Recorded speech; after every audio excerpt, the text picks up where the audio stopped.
नमस्कार, मेरा नाम है मीनल नागराणी और सूरत गुजरात से बिलॉन्ग करती हूँ और यहाँ पर बैठे हर व्यक्ति का धन्यवाद करना चाहूँगी कि आपने अपनी ज़िंदगी का अमूल्य समय मुझे दिया, तो थैंक यू, बहुत-बहुत दिल के गहराइयों से धन्यवाद।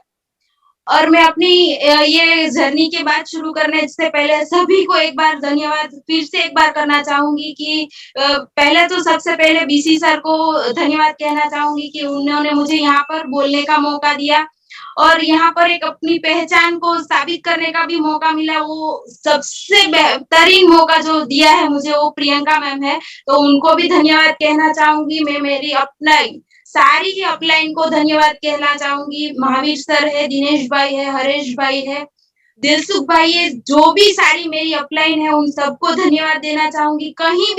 कहीं भी छोटे से छोटे व्यक्ति से लेकर बड़े से बड़े सभी व्यक्तियों को धन्यवाद कहती हूँ। मेरी टीम के हर क्रांतिवीर के सदस्य को, यहाँ बैठे हर व्यक्ति को, आरसीएम पूरे परिवार को और हेल्पलाइन को, लाइफलाइन को और जो भी व्यक्ति कहीं न कहीं तरीके से मुझे मोटिवेट करते हैं, वो सभी व्यक्ति को मैं धन्यवाद कहना चाहूँगी और सबसे ज़्यादा धन्यवाद मैं कहना चाहती हूँ अपनी निर्जरा टीम को, जो 11 की 11 10 की 10 निर्जरा है, वो सारी निर्जराओं को भी धन्यवाद कहती हूँ कि उन्होंने बहुत-सा सपोर्ट दिया है और एक कहते हैं कि अनेकता में एकता वाला फीलिंग जो है वो हमारे बीच में है और बहुत ही बढ़िया-सा मोटिवेशन अगर हम कहें तो एक-दूसरे के लिए हम हैं और वो सभी को मैं अपने दिल की गहराइयों से धन्यवाद कहना चाहूँगी और अपने जर्नी की एक के बाद एक कड़ी में मैं शुरुआत करने जा रही हूँ निर्जरा की मेरी जो जर्नी है, उससे पहले जो मेरे जीवन में घटनाएँ घटी थी, उसके बारे में क्योंकि हर रोज़ 1 पीएम जय आरसीएम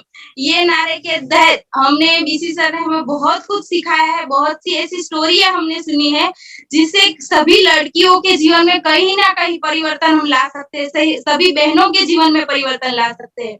तो ऐसी बहुत सी कहानियाँ यहाँ पर आई है। मेरी भी एक कहानी मैं कहना चाहूँगी, जो सर हर हमेशा हमें कहते हैं, अपनी कहानी अपनी ज़ुबानी। तो मैं अपनी छोटी-सी जीवन की घटनाओं के साथ आपको रूबरू कराने जा रही हूँ कि मेरी जब शुरुआत हुई निर्जरा में, कुछ बनने की बात की जर्नी की शुरुआत हुई, तो उससे पहले मैं अपने बचपन से मैं अपनी शुरुआत करूँगी। जब मेरा जन्म हुआ था, तो एक सपनों की नगरी बॉम्बे में मेरा जन्म हुआ था। मेरा बचपन बॉम्बे में बीता है, मैं वहाँ पर पली-बड़ी और मेरे पिताजी का वहाँ पर डायमंड का बिज़नेस हुआ करता था। बहुत ही आलीशान ज़िंदगी मैं जिया करती थी।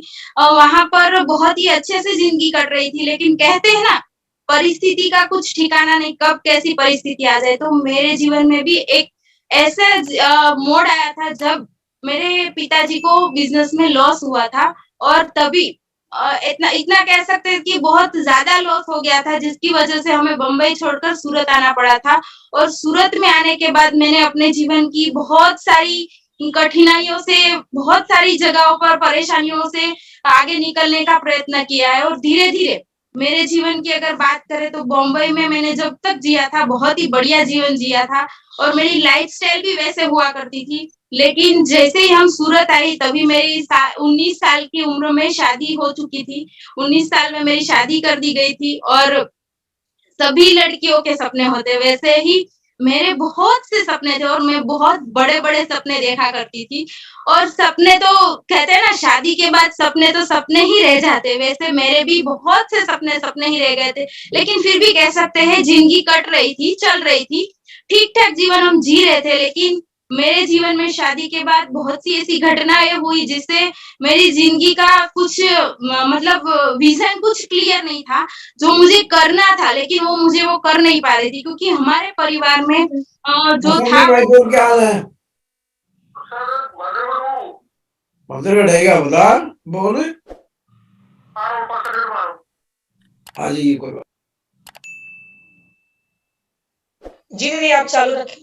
यस कंटिन्यू करें। Thank you ma'am. मेरी ज़िंदगी में बहुत सारी परेशानियाँ आई, उसमें मैं जूझती रही, आगे बढ़ी लेकिन 1 साल में ही मेरे ससुर जी थे, उनका देहांत हो गया और उसके बाद हमारे जीवन में बहुत सी परेशानियों की शुरुआत हो गई। क्योंकि वो जहाँ प खेती-बाड़ी करते थे, वो बहुत सपोर्ट सिस्टम कह सकते हैं हमारा था। तब तक तो हमारे पास बहुत कुछ ज़िम्मेदारियाँ नहीं हुआ करती थी। मेरे हस्बैंड डायमंड में काम किया करते थे। और मैं घर संभालती थी। हमारी ज़िंदगी धीरे-धीरे चल रही थी।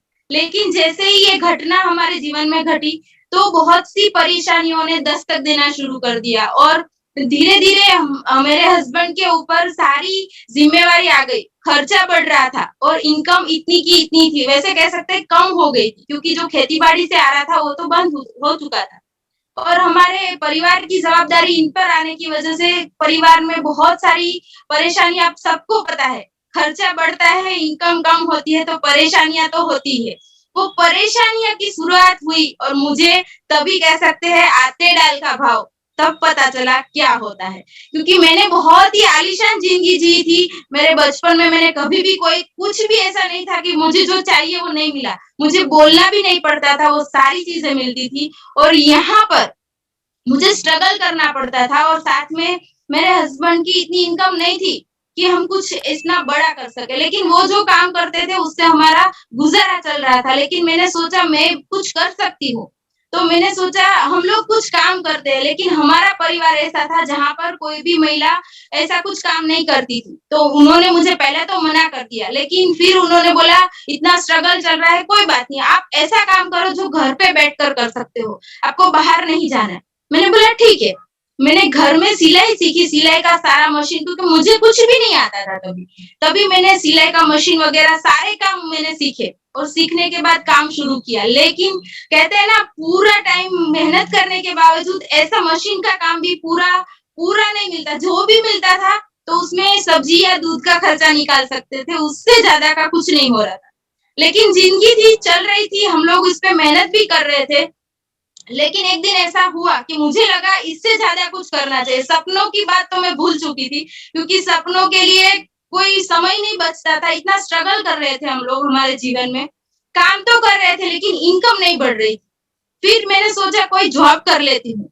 तो मेरे घर में मैंने पूछा, तो घर से सबने मना कर दिया कि नहीं, हमारे घर की महिलाएँ बाहर जाकर काम नहीं कर सकती। लेकिन थोड़ी परेशानियों के बाद, थोड़ी स्ट्रगल करने के बाद, थोड़ी मिन्नतें करने के बाद मुझे परमिशन दी गई कि ठीक है, आप करो। तो फिर मैंने एक इमिटेशन ज्वेलरी की शॉप में जॉब ढूँढ ली थी। वहाँ पर मैं जॉब करना शुरू किया और वहाँ पर जाके मैंने जॉब तो की लेकिन वहाँ की इनकम बहुत कम थी, काम बहुत ज़्यादा था। जैसे घर का पूरा काम करके फिर मुझे वहां जाना है, पूरे दिन खड़े रहना है और मुस्कुराने के सबके साथ बात करनी है और पूरे महीने की अगर पगार हाथ में आती थी तो लास्ट में पता चलता था बचता कुछ नहीं। और उस समय में मुझे ऐसा लगता था कि मैं क्या कर रही हूँ, मुझे क्या करना है वो समझ नहीं आ रहा था। परेशानी तो बहुत थी लेकिन उसका सॉल्यूशन मैं ढूंढ रही थी क्योंकि मैं गोल मेरा बहुत बड़ा था, मुझे कुछ बड़ा करना था लेकिन रास्ते नहीं थे। तो धीरे-धीरे हम फिर भी स्ट्रगल करते रहे, लेकिन तभी मुझे ये भी नहीं पता था कि मैं आगे कैसे बढ़ूँगी, क्या करूँगी? फिर भी मैं करती रही कि जो मिल रहा है वो करो। तो वहाँ पर हर रोज़ कोई न कोई महिलाएँ कुछ न कुछ परचेज़ करने आया करती थी। तो मेरे नेचर की वज़ह से एक महिला से मेरी थोड़ी-सी दोस्ती हुई थी। तो उन्होंने बताया कि अगर आप करना चाहते हो तो एक इंग्लिश मीडियम स्कूल है, वहाँ पर एक जॉब की वैकेंसी है। तो वहाँ पर आप जॉब कर सकते हो, यहाँ से आपको सैलरी ज़्यादा मिल जाएगी। तो मैंने सोचा ठीक है, सैलरी भी मिल जाएगी और जॉब की बात करें तो टीचर की थोड़ी जॉब रिस्पेक्ट वाली होती है, तो मुझे भी ऐसा लगा ठीक है, मैं ये करूँगी। फिर मैंने घर पे जाकर अपने हस्बैंड से बात की, तो उन्होंने कहा ठीक है, अगर आपको ठीक लग रहा है तो करिए। फिर मैंने वहाँ से छोड़ के एक स्कूल में जॉब कर ली, वहाँ पर जा रही थी, ज़िंदगी चल रही थी लेकिन फिर भी धीरे-धीरे मुझे ऐसा लगता मुझे और भी कुछ करना चाहिए। फिर मेरे जीवन में एक दिन ऐसा आया कि ये घटनाएँ सब चल रही थी। मुझे थोड़े दिन ऐसा एहसास हो गया कि चलो स्कूल में जॉब लग गई, अब ठीक है, अब थोड़ा ठीक है। लेकिन परेशानियों ने पीछा नहीं छोड़ा। तभी परेशानियाँ तैयार ही बैठी थी कि एक खत्म हो जाए फिर मैं दस्तक दूँ। दूसरी परेशानी ये आई कि मेरे हस्बैंड की जॉब छूट चुकी थी। क्योंकि ये टेक्नोलॉजी का ज़माना है और टेक्नोलॉजी में मशीनरी आने की वज़ह से जो वो डायमंड में काम कर रहे थे, वो बंद हो चुका है। जैसे ही मेरी जॉब लग गई तो उनकी वो छूट गई थी और खर्चे तो बढ़ने ही थे। तो खर्चे बढ़ रहे थे, इनकम कम हो रही थी, फिर से वही परेशानी हमारे पास थी। क्या करें? उसी दौरान कह सकते हैं मेरे जीवन में और परेशानियों ने दस्तक दे दी। कहते हैं ऐसा नहीं होना चाहिए, फिर क्यों हो रहा था मुझे समझ नहीं आ रहा। आगे बढ़ने की कोशिश बहुत करते थे लेकिन फिर भी उनका काम बंद करने की वजह से फिर उन्होंने बहुत सारी जगह पर मेहनत की, बहुत सारा काम ढूँढा, किया, लेकिन फिर भी कहीं भी सफलता नहीं मिल रही थी।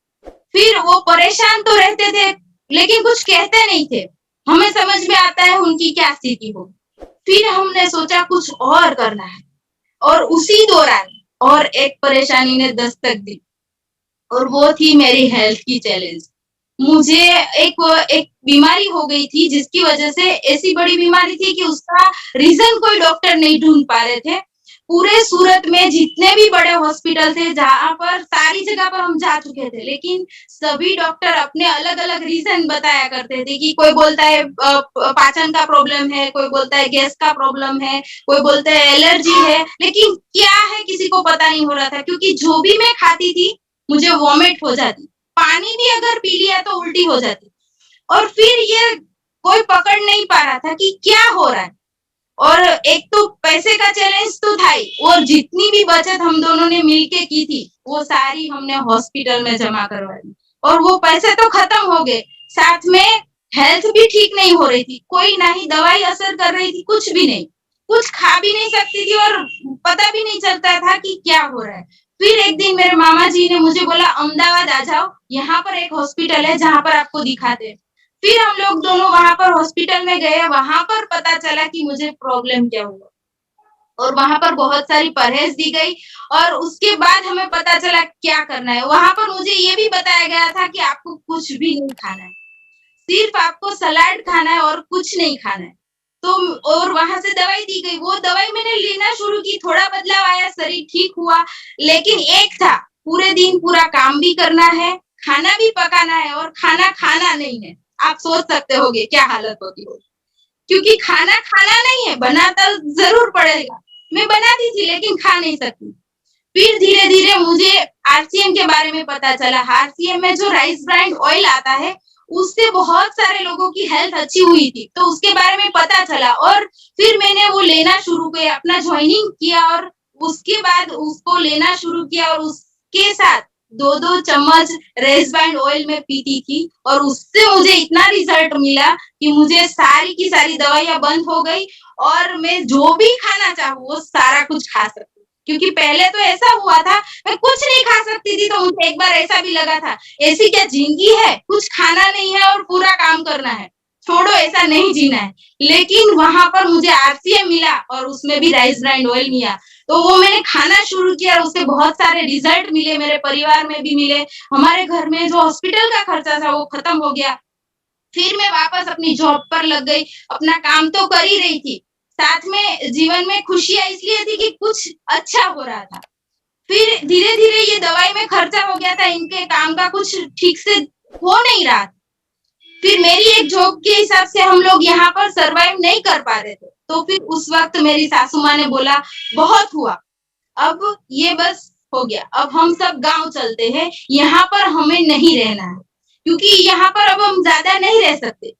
इतना खर्चे के साथ हमें गाँव ही जाना है।" तो फिर उस वक़्त उनकी बात सुन के मेरे हस्बैंड ने भी बोल दिया, "ठीक है, हम लोग गाँव चलते हैं।" क्योंकि वहाँ पर हमारी खेती-बाड़ी है तो हम करेंगे, लेकिन मुझे बहुत डर लगता है, क्योंकि गाँव में मैं कभी रही नहीं और वहाँ का जो काम है, वो मुझे कुछ भी नहीं आता। ना ही पशुपालन, ना ही कुछ। मुझे गाँव से डर लगता था। तो मैं बोलती मुझे गाँव नहीं जाना, लेकिन जाना तो पड़ेगा, क्या कर सकते हैं?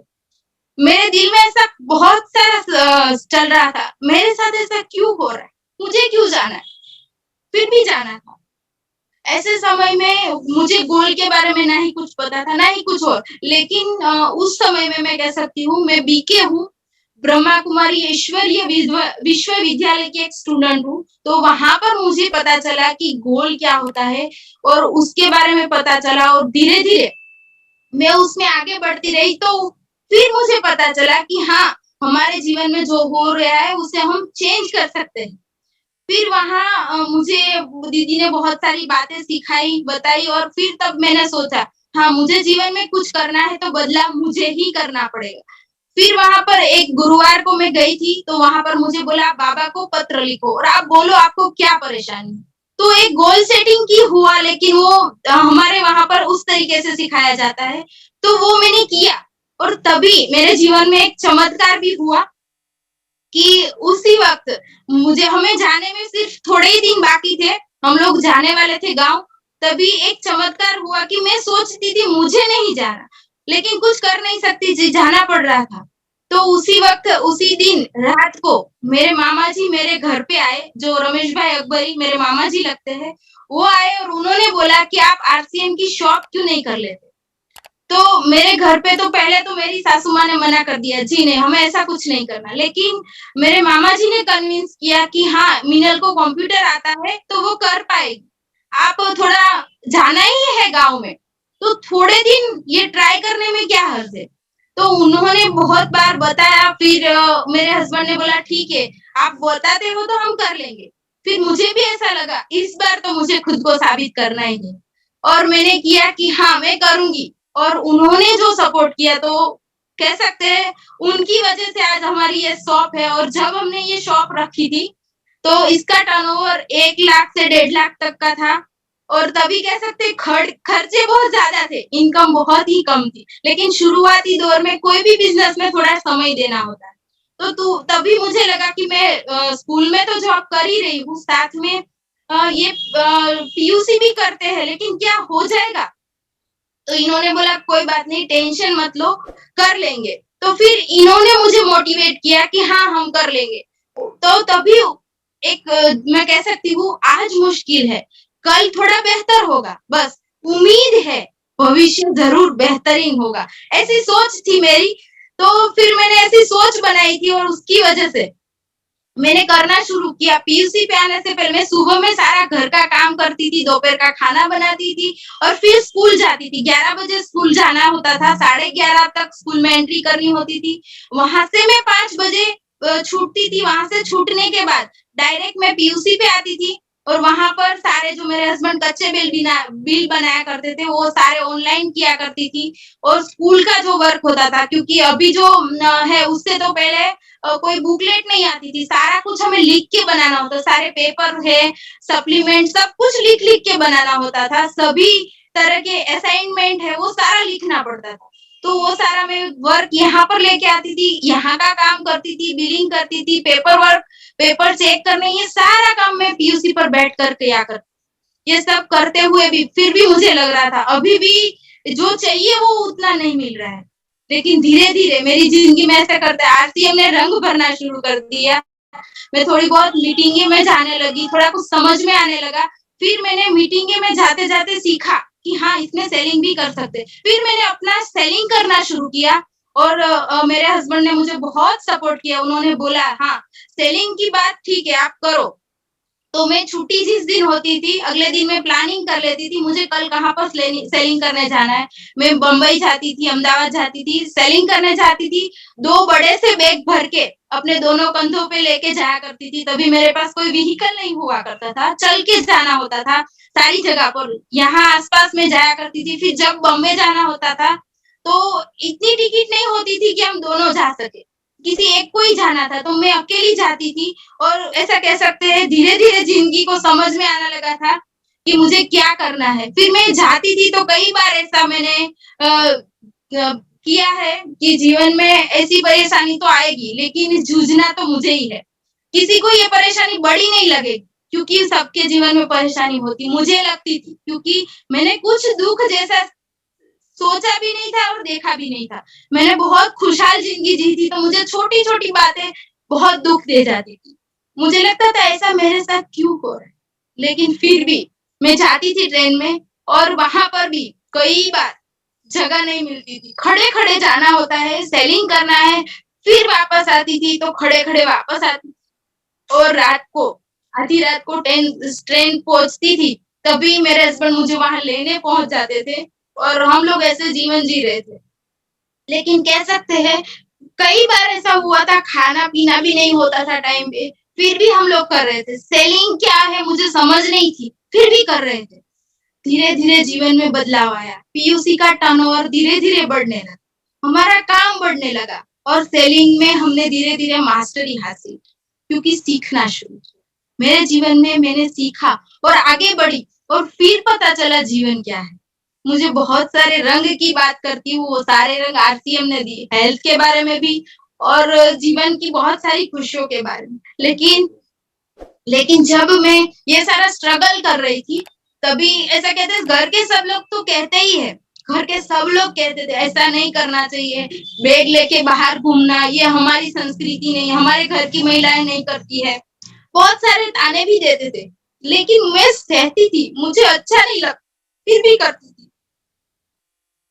लेकिन तभी मेरे पापा की बात करूँ तो उन्होंने एक बार कह दिया था, ऐसा काम मत करो। अगर आपको लगता है तो मैं खाने का आपको सामान पहुँचाऊँ। तभी मुझे बहुत बुरा लगा था कि नहीं, ये नहीं।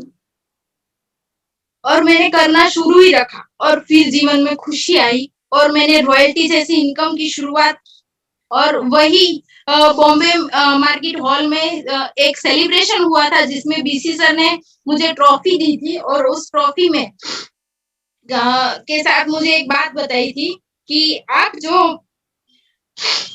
एक लेडीज होकर काम कर रहे हो, तो एक बार आप एक मिसाल के रूप में जाने जाओगे।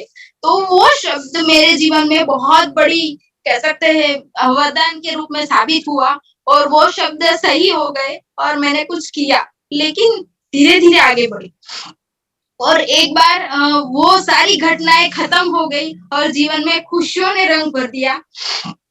और ऐसी खुशियाँ कि आज मैं खुशियाँ बाँटती हूँ और मेरे जीवन में पीक्यूसी की एंट्री हो गई कि पीक्यूसी क्या है मुझे पहले नहीं पता था। पिंक पिन क्लब, ये सारी बातें मुझे पिंक पिन क्लब में आने के बाद पता चली कि ज़िंदगी क्या होती है। बहुत सी बातें, प्रोडक्ट ये सारा हमको सिखाया गया और फिर मेरी जर्नी निर्जरा की शुरू हुई। वहाँ पर आने के बाद प्रियंका मैम से मुलाकात हुई। उन्होंने बहुत सारी बातें सिखाई, मोटिवेशन दिया और निर्जरा क्या है? एक एक्सीलेंसी का नाम है। एक जादू कह सकते हैं, मेरे जीवन में एक चमत्कार कह सकते हैं। वो मेरे जीवन में काम कर गया और निर्जरा बनी और निर्जरा में बहुत सी महिलाएँ हैं जिन्होंने बहुत सा सपोर्ट भी किया है और उनके साथ रहने के बाद पता चला हाँ, हम भी कुछ कर सकते हैं। गोल सेटिंग के बारे में पहले तो नहीं जानती थी, लेकिन जब एक एनिवर्सरी में हम लोग दिल्ली गए थे, तभी मैंने सोचा था कि मैं बैठी थी, मेरी सेलिब्रेशन थी इसलिए नीचे की सीटों में ही बैठी थी, लेकिन आगे जब सब लीडर बैठते थे, वहाँ पर देखकर मैं सोचती थी ये सभी लोग आगे बैठे और मुझे क्यों पीछे बिठाया है? मेरी दिल में ऐसी ख्वाहिश थी कि एक बार मुझे स्टेज पे आना है और मुझे आगे बैठना है और मेरी ये ख्वाहिश मैंने वहाँ से ही सपना बनाया था और प्रियंका मैम की वजह से मुझे निर्जरा बनने का मौका मिला और मेरा सम्मान जो हुआ दिल्ली के स्टेज पे वो बहुत ही ज़्यादा मुझे कह सकती हूँ मेरा सपना तो सच हुआ लेकिन प्रियंका मैम ने एक पहचान दे दी कि आज निर्जरा के वजह से मुझे सभी लोग पहचानते हैं और मुझे स्टेज पे भी जाने का मौका मिला और 3 जनवरी के दिन एक बार प्रियंका मैम ने हमें हाइजीन के बारे में बताया, तभी मुझे लगा कि मेरी जीवन का जो लक्ष्य था, मुझे जो करना था, वो मुझे कहाँ से करना है। क्योंकि तभी मुझे पता चला दुनिया में मुझसे भी ज़्यादा परेशान लड़कियाँ बहनें, महिलाएँ बहुत सारी ऐसी है, जीवन की में बहुत सारी परेशानी है, लेकिन उसके पास उसका सॉल्यूशन नहीं है। तो प्रियंका मैम ने हमें सॉल्यूशन दिखाया कि जो भी परेशानी है उसका सारा सॉल्यूशन हमारे भीतर होता है लेकिन वो शक्ति को बाहर निखारना होता है। तो वो शक्ति उन्होंने दी और जैसे ही मेरा सेलिब्रेशन हो उसके बाद एक बार जो पापा मना कर रहे थे, उन्होंने भी शाबाशी दे दी और उन्होंने कहा बहुत ही अच्छा किया। तो मुझे लगा ही ठीक है, कुछ तो किया। वो मेरा सपना सच हुआ और उसके बाद मैं कहना चाहूँगी हाइजीन कैंप के बारे में। वहाँ भी बहुत सारे कैंप हमने किए हैं। ये लास्ट बात मैं कहना चाहूँगी कि हाइजीन कैंप मैंने बहुत सारे किया है, मेडिकल कॉलेजों में किया है, स्कूलों में किया है, लेकिन वहाँ पर कई बच्चियाँ आती थी और वहाँ पर आकर कहती थी कि मैम ये प्रॉब्लम है, वो सामने नहीं कह पाती थी तो लास्ट में मिलके कहती थी। बहुत सारी बच्चियों को बहुत से प्रॉब्लम होते हैं लेकिन बता नहीं पाती और उसका सॉल्यूशन ना ही मम्मी से पूछ पाती है, ना ही टीचरों से पूछ पाती है और वो बहुत पीड़ा में होती है। वैसी बच्चियों का जब फीडबैक आता है तो हमें पता चला कि हाँ, ये काम हमें करना चाहिए।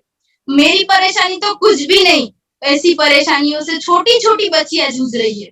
तो वो प्रॉब्लम का सॉल्यूशन हमें प्रियंका मैम ने दिया और वो उन्होंने की वजह से हमने करना शुरू किया और करने के बाद पता चला जीवन में बिज़नेस करने से कई जगह पर सिर्फ पैसे मिलते हैं, यहाँ पर नाम, इज्जत, शोहरत के साथ-साथ दिल को सुकून भी मिलता है और साथ में एक परमार्थ का काम जो हम वैसे नहीं कर पाते, एक अच्छा काम, वो सारा काम हम यहाँ पर से कर सकते हैं और बहुत सा अच्छा काम भी किया। जीवन में बहुत सारी ऐसी घटनाएँ थी, लेकिन वो सारी निकल गई। मेरे जीवन में परेशानी आई, वो भी सारी निकल गई और वो सारी आरसीएम और कीसोल की वजह से।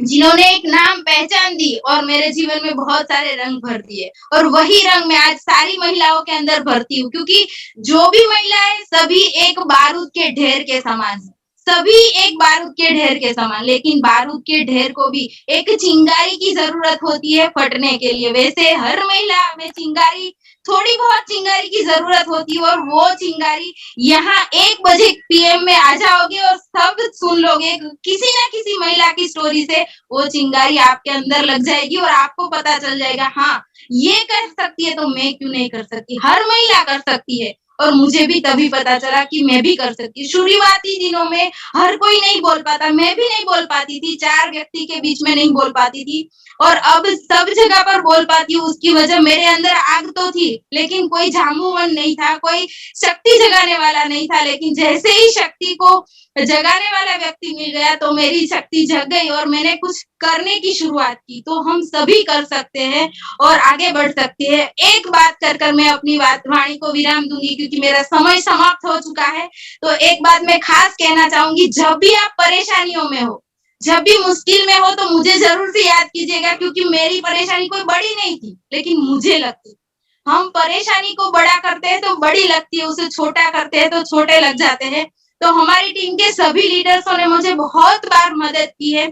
हमारे माइंड पावर ट्रेनर भी दिनेश भाई, उन्होंने बहुत सारी बातें ऐसे सिखाई थी कि कौन सी बातों से क्या प्रभाव पड़ता है। तो वही बहुत सारी बातें हमें काम कर गई कि हमें गोल कैसे सेट करने, ये समझ में आ गया। मैंने कुछ नहीं किया था, लेकिन जीवन में चमत्कार होना शुरू हुए, वो माइंड पावर सेटिंग के वजह से हुए। तो माइंड पावर बहुत काम करता है और वो हम कर सकते हैं। और परेशानी के समय एक बात जरूर सभी को करना चाहिए, मैं ये करती हूँ कि जब परेशानी आती है सब लोग आपके खिलाफ हो जाते, मेरे खिलाफ भी हुए थे। मुझे बहुत बुरा लगता था, मेरे हस्बैंड मुझे हर बार सपोर्ट करते थे, लेकिन तभी मैं एक बात सोचती थी, वो मैं आपको बताने जा रही हूँ कि मेरे सामने सारे लोग विरोध में खड़े थे और मैं अकेली थी। तभी मैं सिर्फ एक ही काम करती थी, हम सब सेल्फी खींचते हैं ना, मैं वही करती थी। लेकिन क्या करती थी, मैं घूम जाती थी और अपनी सेल्फी निकालती थी और बोलती थी मैं आगे, वो जमाना मेरे पीछे है। और ये मैंने करके दिखाया गुजरात में नंबर लेके। और मैं कहती हूँ ये आप सभी महिलाएं कर सकती है। हमारे पीछे जमाना हो सकता है, लेकिन उसके लिए हमारी सेल्फी हमें खींचनी है और आगे बढ़ना है। तो थैंक यू वेरी मच यहाँ पर बोलने का मौका देने के लिए सभी महिलाओं को, सभी लीडर्स को, सभी भाइयों को नमस्कार, जय आरतीएम। और मेरी वाणी से किसी को कोई प्रॉब्लम हुई हो, कोई कुछ बात छूट गई हो तो दोनों हाथ जोड़ के माफी चाहूंगी। और अगर किसी को कोई चिंगारी लग गई हो तो जरूर से आज से लग जाइए और काम करना शुरू कर दिए। और जय आरतीएम, नमस्कार।